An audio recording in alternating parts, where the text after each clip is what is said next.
আসসালামু আলাইকুম। কেমন আছেন সবাই? আশা করি ভালো আছেন। ওয়েলকাম আমাদের চ্যানেলে।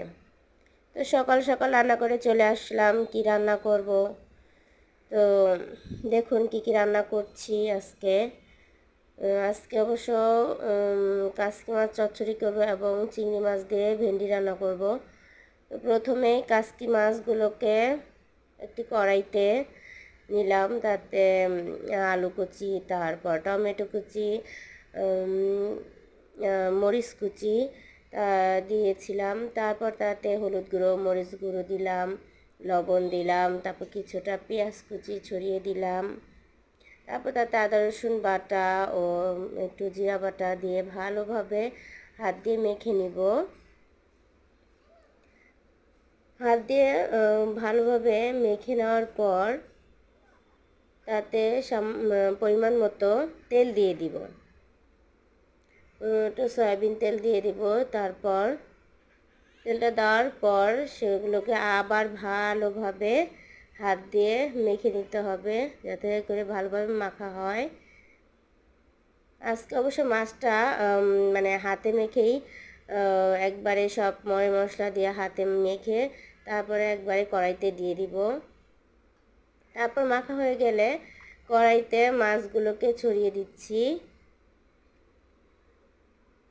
সব মাছগুলোকে ভালোভাবে ঢেলে দিলাম। ঢেলে দেওয়ার পর ভালোভাবে নেড়ে চেড়ে কড়াইতে দিয়ে চুলার উপরে দিয়ে দিলাম।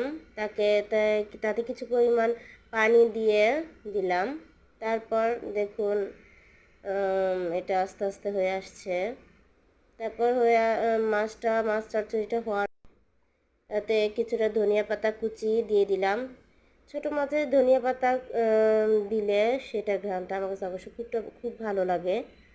তো সেজন্য আমি ধনিয়া পাতা দিয়েই ছোটো মাছগুলো রান্না করি। যে আমার আজকে মাছ চচ্চড়ি হয়ে গেছে। তো এখন ভেন্ডিটা রান্না করে নিব। তো তেলে গরম করে তাতে পেঁয়াজ কুচি দিয়ে দিলাম। যেহেতু ভেন্ডিটা চিংড়ি মাছ দিয়ে রান্না করবো, তাই চিংড়ি মাছগুলোকে দিয়ে দিলাম। তাতে হলুদ গুঁড়ো, মরিচ গুঁড়ো, পরিমাণ মতো লবণ, আদা রসুন বাটা, একটু জিরা বাটা, পানি দিয়ে ভালোভাবে মশলাটা কষিয়ে নিব।